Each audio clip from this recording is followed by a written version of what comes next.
Assalamualaikum warahmatullahi wabarakatuh. Perkenalkan kami dari kelompok 4 dengan anggota Angela Stefani, Nurul Fitri, dan Pramestika Widyastuti akan mempresentasikan tentang dampak penggunaan batu bara.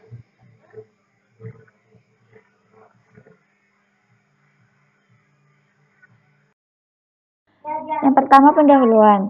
Batu bara merupakan salah satu sumber energi yang penting bagi dunia yang digunakan sebagai pembangkit listrik untuk menghasilkan listrik hampir 40% di seluruh dunia. Di samping manfaatnya, terdapat banyak permasalahan yang sangat besar dan permasalahan ini telah menimbulkan konfrontasi di antara kelompok masyarakat, lembaga pemerintah hingga pada industri pertambangan karena dampak buruk yang disebabkan aktivitas penambangan hingga pembakaran batu bara.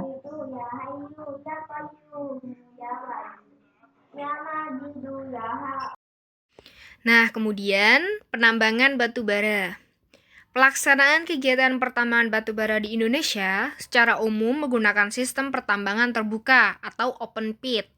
Bahan galian batu bara terbentuk dari sisa tumbuhan yang terperangkap di dalam sedimen dan dapat dipergunakan sebagai bahan bakar. Jenis sedimen ini terperangkap dan juga mengalami perubahan material organik akibat timbunan atau burial dan diagenesa. Nah, dari penambangan tersebut terdapat dampak bagi masyarakat dan lingkungan di sekitarnya. Tentu saja, permasalahan ini menimbulkan konfrontasi di antara kelompok masyarakat, lembaga pemerintah, hingga pada industri pertambangan itu sendiri. Nah, konflik tersebut cenderung berpusat pada isu-isu berikut. Ada perusakan landscape, perusakan lingkungan visual, gangguan air permukaan dan air tanah, rusaknya lahan pertanian dan hutan, kerusakan lahan rekreasi, polusi udara, debu, lalu lintas truk juga terganggu, kemudian di sedimentasi dan erosi, penurunan tanah, dan getaran akibat peledakan. Nah, penambangan terdapat dua jenis, yaitu penambangan bawah tanah dan penambangan permukaan. Penambangan bawah tanah itu sendiri terdapat dua metode. Metode tambang room and pillar dan metode tambang longwall. Metode room and pillar dinilai lebih efektif karena dapat memproduksi batu bara lebih cepat dan lebih efisien dengan peralatan bergerak yang menghabiskan biaya kurang dari 5 juta dolar. Nah, kemudian apabila dibandingkan dengan metode longwall, biayanya bisa mencapai 50 juta dolar. Nah, dari penambangan bawah tanah itu sendiri terdapat dampak, yaitu penurunan tanah, pembentukan metana dan gas lainnya, limbah cair, debu, limbah padat, dan keselamatan penambang itu sendiri. Kemudian, pada penambangan permukaan, merupakan alternatif penambangan bawah tanah dan dipraktekkan sebagai penambangan strip atau penambangan yang paling umum dan auger. Nah, dampak dari penambangan permukaan itu sendiri merupakan gangguan permukaan penambangan, generasi gas, kehadiran garam terlarut, dampak hidrologi, limbah padat, debu, dan efek kesehatan dan keselamatan bagi penambang itu sendiri. Kemudian, dalam penambangan terdapat legislasi dan reklamasi. Nah, penambangan batu bara merupakan salah satu industri yang paling banyak aturannya.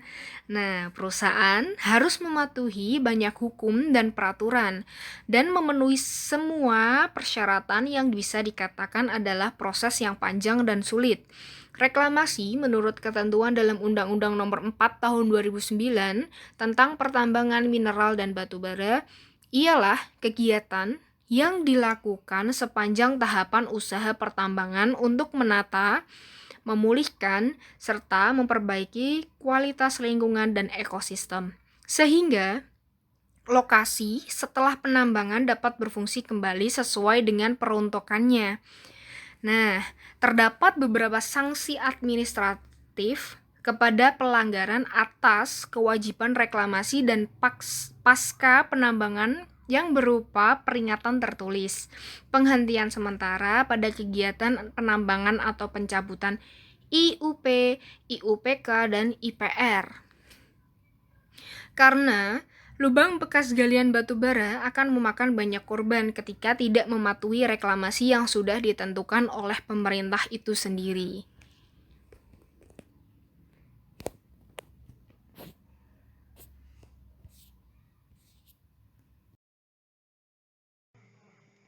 Selanjutnya yaitu persiapan pembakaran batu bara.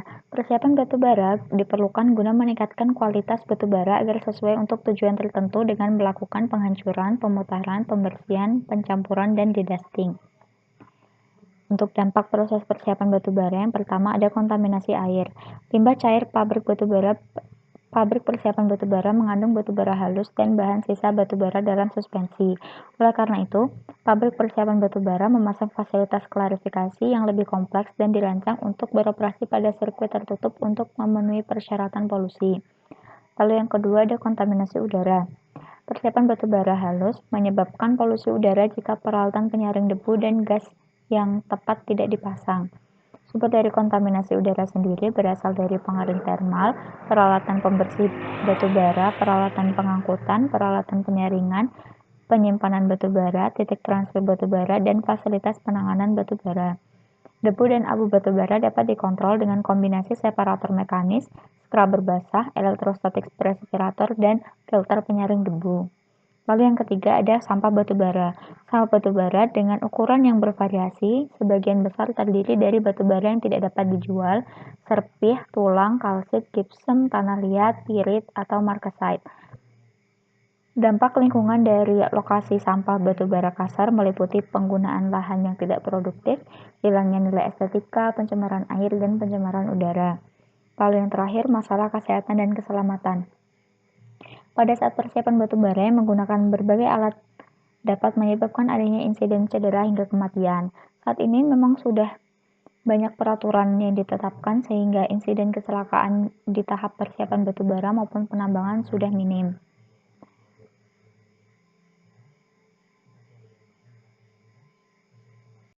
Untuk selanjutnya yaitu emisi dari pembakaran batu bara. Pembakaran batu bara menghasilkan produk dalam jumlah besar yang dapat dilepaskan ke atmosfer. Efek dari pembakaran batu bara selain akan mengakibatkan pencemaran udara oleh polutan seperti gas sulfur dioksida, gas-gas rumah kaca seperti karbon dioksida.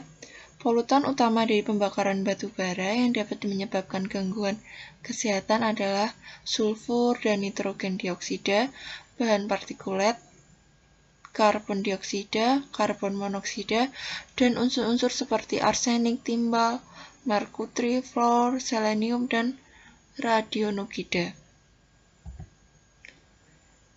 Berikut merupakan jenis emisi dan dampak bagi kesehatan maupun bagi lingkungan. Yang pertama, ada sulfur dioksida.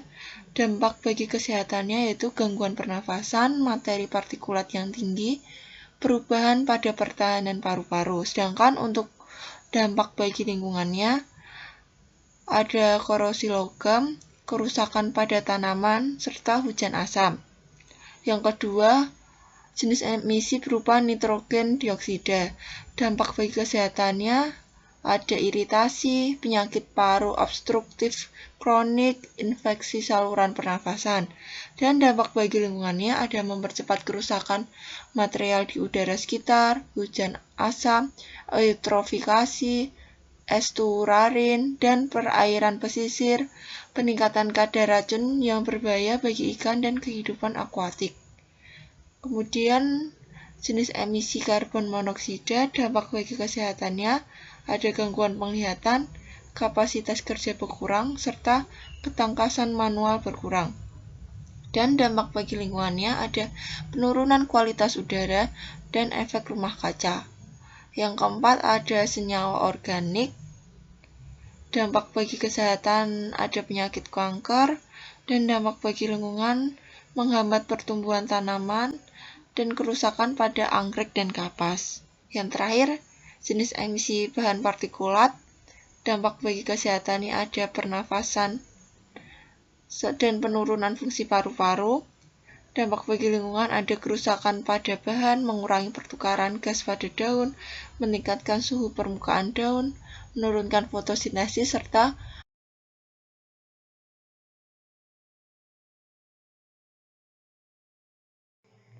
Demikian presentasi dari kelompok kami, kurang lebihnya kami mohon maaf, semoga bermanfaat. Wassalamualaikum warahmatullahi wabarakatuh.